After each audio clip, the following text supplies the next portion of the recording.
کیا وہ دونوں اپنی معصیت پر بضد رہے اور تکبر کرنے لگے، جیسا کہ ابلیس نے سجدہ کرنے سے انکار کیا تھا اور پھر لگا تھا اپنی معصیت پر اصرار کرنے، یا ان دونوں نے توبہ کر لی؟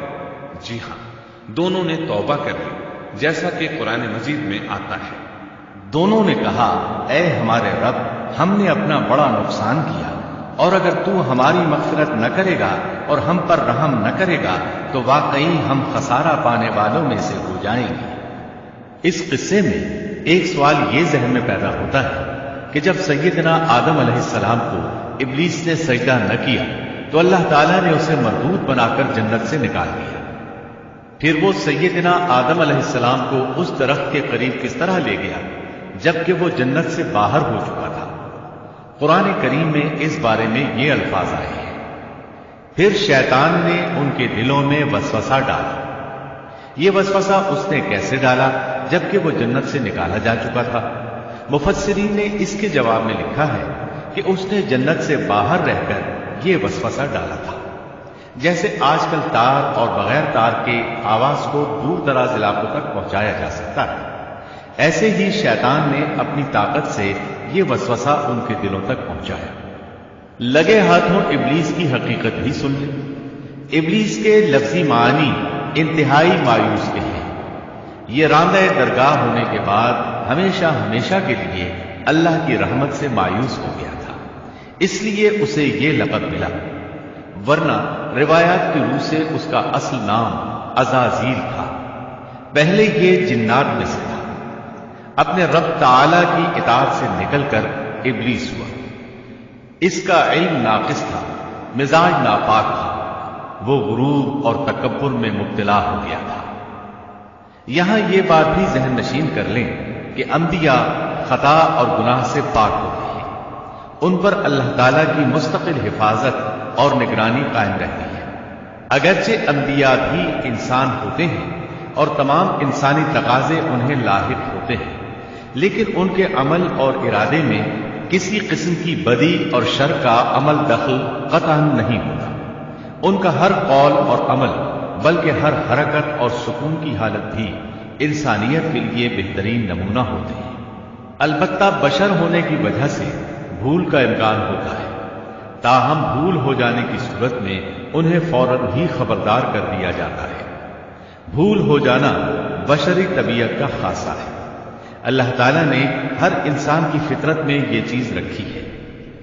انبیاء سے بھول چوک ہو جانے میں بھی اللہ تعالیٰ کی کئی ایک حکمتیں پوشیدہ ہیں۔ مثلا بہت سی قومیں اپنے نبیوں کے معجزات دیکھ کر ان میں ربوبیت کی صفات کی قائل ہو گئی، یہاں تک کہ بعض قوموں نے اپنے نبیوں کو اللہ یا اللہ کا بیٹا بھی جانا۔ جب انبیاء سے بھول اور لغزشیں ہوئیں تب گویا لوگوں پر یہ واضح کیا گیا کہ یہ الہ نہیں ہے، الہ ہوتے تو کس طرح ان سے بھول ہو سکتی تھی۔ اس سے یہ بتانا بھی مقصد تھا کہ انبیاء انسان ہی ہوتے ہیں، کوئی ماورائی مخلوق نہیں ہوتے۔ سیدنا آدم علیہ السلام کے واقعے پر غور کرنے سے یہ حقیقت مزید واضح ہو جاتی ہے کہ سیدنا آدم علیہ السلام کی یہ لغزش گناہ نہیں تھی۔ ممنوع درخت کا پھل کھاتے ہی سیدنا آدم علیہ السلام اور اماں حوا کا لباس اتر گیا تھا۔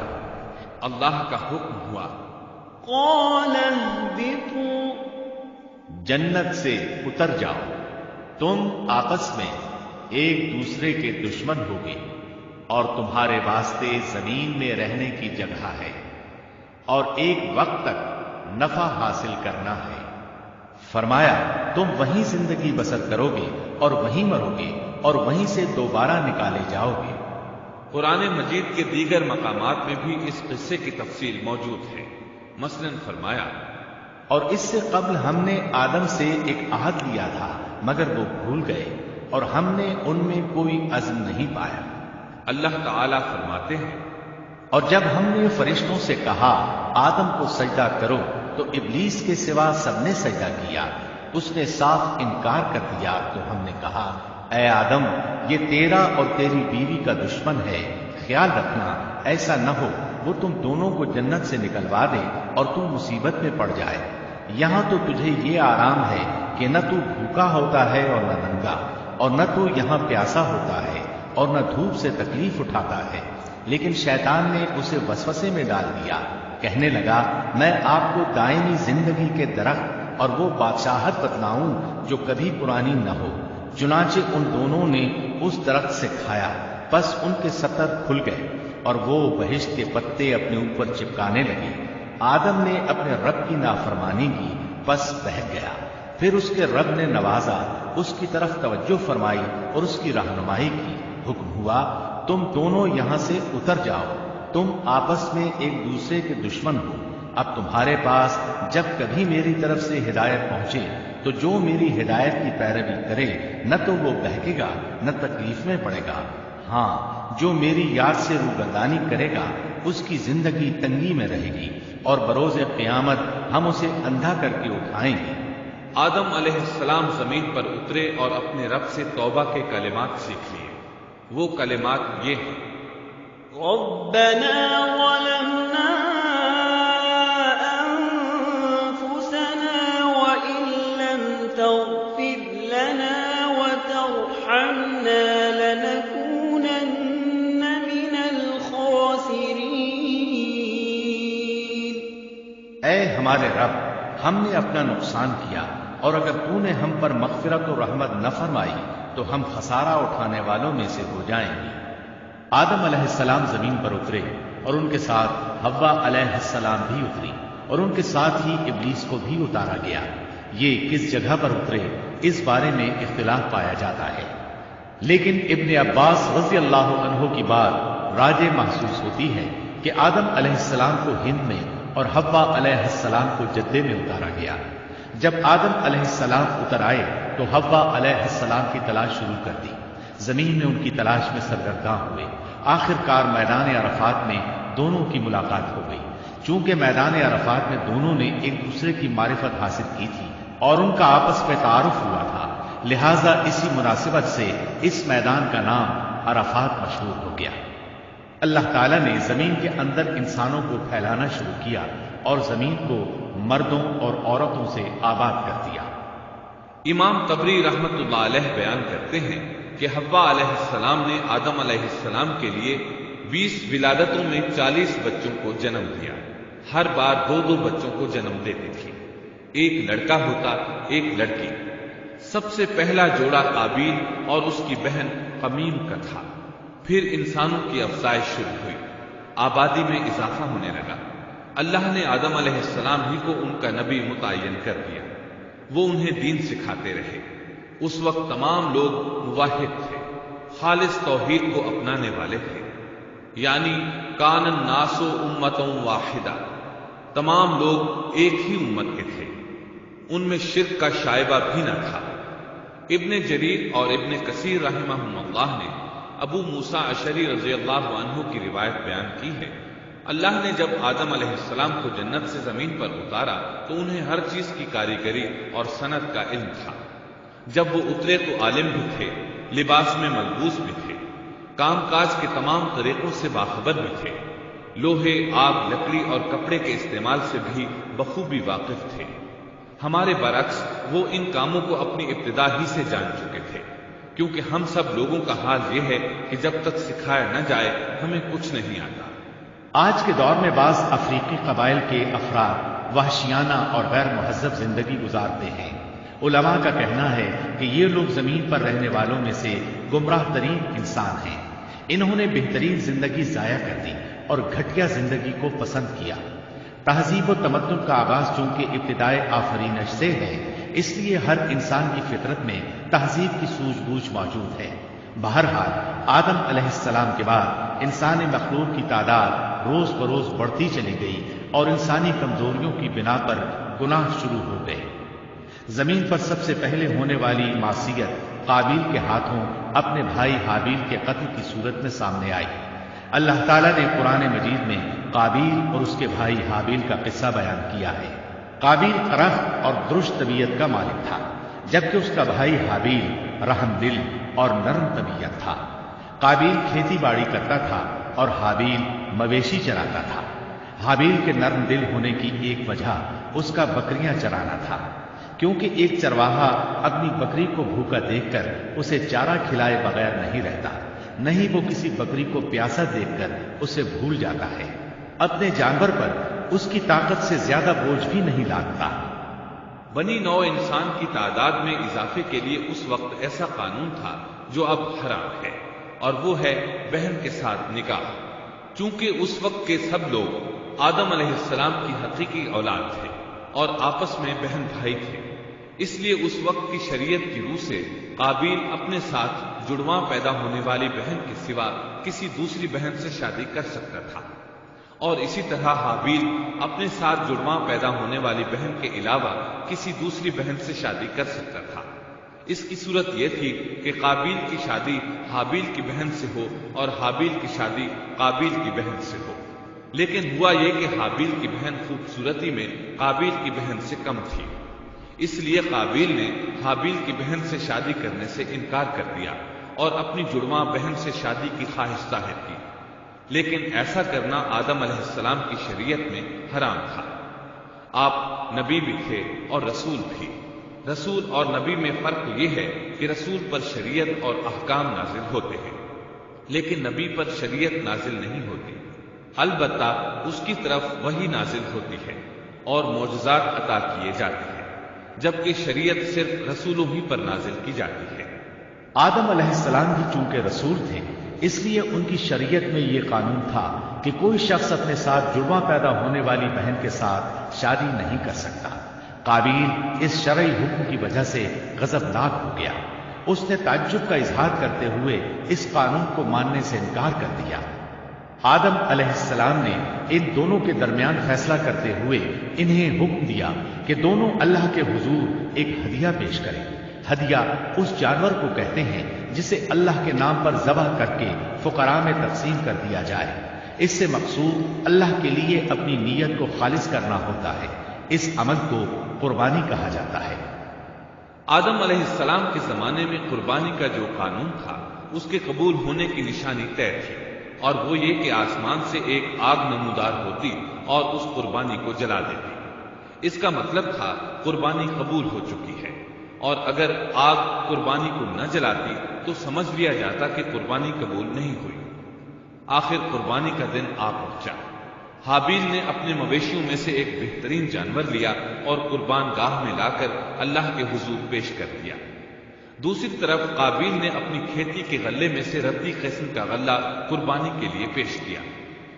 دوسرے دن دونوں قربان گاہ پہنچے تو انہوں نے دیکھا کہ حابیل کی قربانی قبول ہو چکی ہے، جبکہ قابیل کی قربانی کو آگ نے چھوا تک نہیں تھا۔ یہ دیکھ کر قابیل حابیل پر غضبناک ہوا۔ شیطان نے بھی اسے وسوسے میں مبتلا کیا کہ اپنے بھائی کو قتل کر دے۔ اس نے اپنے بھائی حابیل کو جان سے مار ڈالنے کا پختہ ارادہ کر لیا۔ اس وقت تک روئے زمین پر کوئی انسان قتل نہیں ہوا تھا۔ انسانی تاریخ میں یہ پہلا قتل ہے جس کا ارتکاب قابیل نے کیا۔ وہ اپنے بھائی حابیل کے پاس گیا اور اس سے بولا، میں تجھے قتل کر دوں گا۔ جواب میں حابیل نے کہا، اگر تو مجھے قتل کرنے کی کوشش کرے گا تو میں اپنے دفاع میں ہاتھ نہیں اٹھاؤں گا، اس لیے کہ میں چاہتا ہوں تو اپنے دیگر گناہوں کے ساتھ میرے قتل کا گناہ بھی اٹھا لے، تیرے گناہ زیادہ ہو جائے۔ چنانچہ ایک تاریک رات میں حابیل سویا ہوا تھا کہ قابیل ایک بڑا سا پتھر اٹھا کر اس کے پاس آیا۔ اس نے وہ پتھر اپنے بھائی کے سر پر دے مارا۔ اس طرح اس نے حابیل کو قتل کر دیا، روئے زمین پر قتل کی ابتدا کر دی، زمین کو پہلے خون سے رنگ دیا۔ تاریخ انسانی میں یہ سب سے پہلا جرم تھا جو قابیل کے ہاتھوں ہوا۔ قتل تو وہ کر بیٹھا، اب حیران اور پریشان ہوا کہ اس کی لاش کا کیا کرے۔ اس وقت تک نسل انسانی موت سے بھی دوچار نہیں ہوئی تھی۔ آدم علیہ السلام کی اولاد میں سے اس وقت تک کوئی فوت نہیں ہوا تھا، اس لیے قابیل کو معلوم نہیں تھا کہ مردے کے ساتھ کیا کیا جائے۔ اسی کشمکش کے عالم میں اس نے بھائی کی لاش کو کمر پر اٹھا لیا اور چل پڑا۔ چلا جا رہا تھا کہ اللہ نے دو کوے بھیجے۔ دونوں کوے آپس میں لڑ پڑے، ایک نے دوسرے کو ہلاک کر دیا۔ اب زندہ کوا مٹی کھودنے لگا۔ اس طرح اس نے ایک گڑھا تیار کر لیا، مردہ کوے کو اس میں رکھا اور اوپر مٹی ڈال دی۔ اس طرح قابیل کو دفن کا طریقہ معلوم ہوا۔ اس نے بھی گڑھا کھودا اور حابیل کی لاش کو اس میں دبا دیا۔ وہ اپنے کیے پر نادم ضرور تھا، لیکن اس نے اللہ سے معافی نہ مانگی، جبکہ انسان کے لیے ضروری ہے کہ اس سے کوئی گناہ ہو جائے تو اللہ سے معافی مانگے۔ قابیل اور حابیل کے درمیان جو مکالمہ ہوا، اللہ تعالیٰ نے اس کا ذکر سورہ مائدہ آیت 27 تا 29 میں کیا ہے۔ اللہ فرماتے ہیں، آدم علیہ السلام کے دونوں بیٹوں کا کھرا کھرا حال بھی انہیں سنا دو۔ ان دونوں نے ایک نذرانہ پیش کیا، ان میں سے ایک کی نذر تو قبول ہو گئی اور دوسرے کی قبول نہ ہوئی، تو وہ کہنے لگا میں تجھے مار ہی ڈالوں گا۔ اس نے کہا اللہ تقوی والوں ہی کا عمل قبول کرتا ہے، گو تو میرے قتل کے لیے دسترازی کرے، لیکن میں تیرے قتل کے لیے ہرگز اپنا ہاتھ نہیں بڑھاؤں گا۔ میں تو اللہ تعالیٰ پروردگار عالم سے خوف کھاتا ہوں، میں تو چاہتا ہوں کہ تو میرا گناہ اور اپنا گناہ اپنے سر پر رکھ لے اور دوزخیوں میں شامل ہو جائے، ظالموں کا یہی بدلہ ہے۔ اس کا مطلب یہ تھا کہ تیرے اور گناہوں کے ساتھ میرے قتل کا گناہ بھی تیرے ذمہ لگے اور تو ظالموں میں سے ہو جائے۔ حابیل کے قتل کے بعد قابیل پر جو گزری، اس کا ذکر اللہ نے سورہ مائدہ آیت 30 اور 31 میں کیا ہے۔ پس اسے اس کے نفس نے اپنے بھائی کے قتل پر آمادہ کر دیا اور اس نے اسے قتل کر ڈالا، اس سے وہ نقصان والوں میں سے ہو گیا۔ پھر اللہ تعالیٰ نے ایک کوے کو بھیجا جو زمین کھود رہا تھا، تاکہ اسے دکھائے کہ وہ کس طرح اپنے بھائی کی ناش کو چھپا سکتا ہے۔ وہ کہنے لگا ہائے افسوس، کیا میں ایسا کرنے سے بھی گیا گزرا ہو گیا کہ اس کوے کی طرح اپنے بھائی کی لاش کو دفنا دیتا۔ پھر تو بڑا ہی پشیمان اور شرمندہ ہوا۔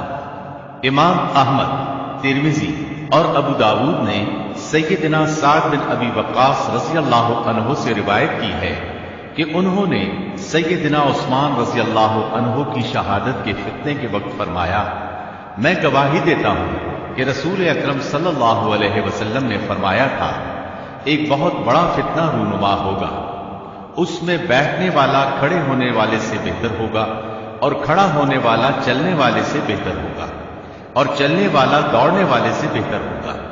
کسی نے کہا اگر کوئی میرے گھر میں داخل ہو کر میری طرف ہاتھ بڑھائے تاکہ وہ مجھے قتل کر دے تو آپ صلی اللہ علیہ وسلم نے فرمایا تو آدم علیہ السلام کے بیٹے کی طرح قتل ہو جا، یعنی اس فتنے میں قتل ہو جانا، حابیل کی سنت پر عمل کرتے ہوئے خود ہاتھ نہ اٹھانا، قاتل کہلانے کی بجائے مقتول ہونے کو پسند کرنا۔ اسی طرح مسند احمد کی ایک روایت میں ہے، رسول اللہ صلی اللہ علیہ وسلم نے فرمایا، دنیا میں جب بھی کوئی ظلم سے قتل ہوتا ہے تو اس کا گناہ آدم علیہ السلام کے پہلے بیٹے قابیل کی گردن پر ضرور ہوتا ہے، اس لیے کہ وہ پہلا شخص ہے جس نے ظالمانہ قتل کی ابتدا کی اور یہ ناپاک طریقہ جاری کیا۔ اس حدیث سے اس جرم کی نوعیت کا بخوبی اندازہ ہوتا ہے کہ اللہ تعالیٰ نے اس کو صرف ایک قتل قرار نہیں دیا بلکہ اس کو ایک گھناؤنی حرکت قرار دیا۔ قیامت تک آنے والے لوگ جو اس گناہ کے مرتکب ہوں گے ان کا کچھ گناہ قابیل کے حساب میں ڈالا جائے گا۔ حابیل کو قتل کرنے کے بعد قابیل نے اپنی بیوی کو ساتھ لیا اور دور دراز نرم زمین کے پاس جا کر رہائش پذیر ہو گیا اور آدم علیہ السلام کے سامنے تک نہ ہوا۔ آدم علیہ السلام پہاڑوں کے قریب ایک بستی میں رہ رہے تھے، یہ ان سے بہت دور جا بسا تھا۔ اس طرح قابیل کا آدم علیہ السلام سے رابطہ بالکل ختم ہو گیا اور اس سے ایک نئی نسل کی ابتدا ہوئی۔ فحاشی اور قریانی کو ان کے ہاں عروج حاصل تھا۔ عبادت یہ لوگ اگرچہ اللہ ہی کی کرتے تھے لیکن آدم علیہ السلام کی شریعت کے خلاف بے حیائی کے دلدادہ تھے۔ تقویٰ کی قلت، احکام الہی کی نافرمانی اور فحاشی کا فروغ ان کے شب و روز کا معمول تھا۔ اس کے بعد لوگ دو گروہوں میں تقسیم ہو گئے، شریر اور برے لوگ قابیل کے ساتھ مل گئے اور آدم علیہ السلام کے دیگر بیٹے اور نیک لوگ آدم علیہ السلام کے ساتھ مل گئے۔ آدم علیہ السلام 960 سال زندہ رہے۔ ان کی کل عمر تو 1000 سال تھی لیکن 40 سال کم کر دی گئی۔ سیدنا ابو ہریرہ رضی اللہ عنہ بیان کرتے ہیں کہ رسول اللہ صلی اللہ علیہ وسلم نے فرمایا، جب اللہ نے آدم علیہ السلام کو پیدا فرمایا تو ان کی پیٹھ پر ہاتھ پھیرا، اس طرح قیامت تک جتنے انسان پیدا ہونے والے تھے ان کی روحیں وجود میں آ گئی. پھر ہر ایک انسان کی آنکھوں کے درمیان ایک نور رکھ کر آدم علیہ السلام کے سامنے پیش کیا. انہوں نے پوچھا یا اللہ یہ کون ہے؟ اللہ نے فرمایا یہ تیری اولاد ہے. ان میں سے ایک کی پیشانی کی چمک آدم علیہ السلام کو بہت اچھی لگی. انہوں نے پوچھا یا اللہ یہ کون ہے؟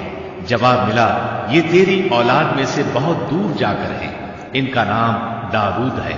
پوچھا ان کی عمر کتنی ہے؟ فرمایا 60 سال. آدم علیہ السلام کہنے لگے یا اللہ 40 سال میری عمر میں سے ان کی عمر میں شامل کر دے. اس سلسلے میں دوسری روایت یوں آئی ہے. جب آدم علیہ السلام کی روح قبض کرنے کے لیے فرشتہ آیا تو وہ کہنے لگے میری عمر میں تو ابھی 40 سال باقی ہیں. اس وقت ان کی عمر 960 سال تھی. انبیاء اپنی عمر سے واقف ہوتے ہیں. فرشتے نے کہا کیا آپ کو یاد نہیں آپ نے اپنی عمر کے 40 سال اپنی اولاد داؤد کو ہبہ کر دیے تھے. رسول اللہ صلی اللہ علیہ وسلم نے فرمایا چونکہ آدم علیہ السلام نے انکار کیا تو ان کی اولاد بھی انکار کی عادی ہے. آدم علیہ السلام خود بھول گئے، ان کی اولاد بھی بھولتی ہے. آدم علیہ السلام نے خطا کی، ان کی اولاد بھی خطا کرتی ہے. حابیل کے قتل کے بعد اللہ تعالیٰ نے آدم اور حوا علیہم السلام کو اس کا نعم البدل عطا کیا. اس کا نام انہوں نے شیس رکھا. شیس کا مطلب ہے اللہ کا دیا ہوا تحفہ. حابیل کے قتل پر آدم اور حوا علیہم السلام دونوں بہت غمگین ہوئے، اس لیے اللہ نے بدلے میں انہیں شیس علیہ السلام عطا فرمائے. سیدنا ابو ذر غفاری رضی اللہ عنہ سے مروی ایک صحیح حدیث میں ہے کہ رسول اللہ صلی اللہ علیہ وسلم نے فرمایا اللہ تعالیٰ نے 104 صحیفے نازل فرمائے. ان میں سے 50 صحیفے شیس علیہ السلام پر نازل ہوئے. ان صحیفوں میں ایسے قوانین، اصول اور ضابطے تھے جن سے انسانیت کی زندگی منظم ہوتی ہے. شیس علیہ السلام نے آدم علیہ السلام سے علم حاصل کیا، لیکن آدم علیہ السلام کا تمام علم وہ حاصل نہ کر سکے، اس لیے کہ آدم علیہ السلام نے بالمشافہہ اللہ تعالیٰ سے علم حاصل کیا تھا اور بہت سی اشیاء کا علم اللہ تعالیٰ نے انہیں سکھا دیا تھا، اس لیے وہ تمام علماء سے بڑھ کر عالم تھے. شیس علیہ السلام نے آدم علیہ السلام سے علوم سیکھ کر لوگوں کو سکھائے. لوگوں نے ان سے مختلف علوم، فنون اور پیشے سیکھے. انہیں شہروں میں رہنے سہنے کے بارے میں تعلیم دی. دن رات کے حسابات سے انہیں آگاہ کیا اور انہیں بتایا کہ کن اوقات میں وہ اللہ کی عبادت کریں اور عبادت کے طریقے انہیں سکھائے. احادیث میں اس کی وضاحت ملتی ہے. امام احمد رحمت اللہ علیہ بیان کرتے ہیں کہ ابو زمعہ سعدی کہتے ہیں کہ انہوں نے مدینے میں ایک شیخ کو لوگوں سے کلام کرتے دیکھا تو ان کے متعلق پوچھا یہ کون شخص ہے؟ لوگوں نے بتایا کہ یہ ابی بن کعب رضی اللہ عنہ ہے، بڑے صحابہ میں ان کا شمار ہوتا ہے، تمام مسلمانوں سے بڑھ کر قرآن اور اس کی تفسیر کے عالم ہیں. ابو زمعہ فرماتے ہیں کہ ابی بن کعب رضی اللہ عنہ اس وقت یہ واقعہ بیان کر رہے تھے کہ جب آدم علیہ السلام کی وفات کا وقت قریب آیا تو انہوں نے اپنے بیٹوں سے فرمایا میرا جنت کے پھل کھانے کو جی چاہتا ہے. جنت کے پھل دنیاوی پھلوں جیسے ہی ہوتے ہیں، سیب، انار، انگور، یہ سب جنت میں موجود تھے. جنت کے اور دنیا کے پھلوں میں فرق یہ ہے کہ دنیاوی پھل بدبودار ہو جاتے ہیں جبکہ جنتی پھل کبھی بدبودار نہیں ہوتے. اسی طرح دنیاوی پھلوں کا ذائقہ عارضی ہوتا ہے جبکہ جنتی پھلوں کا ذائقہ ہمیشہ برقرار رہتا ہے. اس لیے آدم علیہ السلام نے چاہا کہ وہ جنت کے پھل کھائیں. چنانچہ ان کے بیٹے تلاش میں نکل گئے. انہوں نے اپنے ساتھ کلہاڑے، کدالیں اور ٹوکریاں لے لی. راستے میں انہیں فرشتے ملے. ان کے پاس آدم علیہ السلام کا کفن اور خوشبو وغیرہ تھی. انہوں نے پوچھا آدم کے بیٹو کس چیز کی تلاش میں ہو، کہاں جا رہے ہو؟ انہوں نے جواب میں کہا ہمارے والد مریض ہیں، انہیں جنت کے پھلوں کی خواہش ہے. فرشتے ان کے سامنے انسانی شکل میں آئے تھے. ان کی بات سن کر بولے واپس جاؤ، تمہارے والد فوت ہونے کے قریب ہیں. اب ان میں اتنی طاقت نہیں رہی کہ پھل کھا سکے. جب فرشتے آدم علیہ السلام کی روح قبض کرنے کے لیے آئے تو حوا علیہ السلام نے انہیں پہچان لیا. وہ بلند آواز سے آدم علیہ السلام کو پکارنے لگی ان کے ساتھ چمٹ گئی۔ آدم علیہ السلام بولے، مجھ سے الگ ہو جاؤ، پہلے بھی مجھے تمہاری وجہ سے مصیبت پہنچی تھی، میرے اور میرے رب کے فرشتوں کے درمیان سے ہٹ جاؤ۔ پھر فرشتوں نے آدم علیہ السلام کی روح قبض کی، انہیں غسل دیا، کفن پہنایا، خوشبو لگائی، آپ کی قبر کھودی، پھر انہوں نے آدم علیہ السلام کی نماز جنازہ ادا کی، اس کے بعد انہیں قبر میں اتارا، پھر اوپر مٹی ڈال دی اور بولے، آدم کے بیٹوں، تمہارے لیے یہی طریقہ ہے۔ اس وقت تک لوگ کفن دفن کے احکامات سے واقف نہیں تھے، انہیں علم نہ تھا کہ قابیل نے اپنے بھائی کو کیسے دفن کیا تھا، اس لیے فرشتوں کو بھیجا گیا تاکہ تدفین کا طریقہ بتا دیں۔ تو اس طرح انسان کو دفن کرنے کا طریقہ معلوم ہوا جو فرشتے لے کر آئے تھے۔ آدم علیہ السلام نے اپنی 960 سال کی مکمل زندگی میں سوائے اس درخت کا پھل کھانے کے اور کوئی خطا نہیں کی۔ آپ کی وفات کے 1 سال بعد حوا علیہ السلام بھی وفات پا گئی۔ یہ تھا ہمارے باپ سیدنا آدم علیہ السلام کا اسوہ اور سیرت طیبہ کا حال۔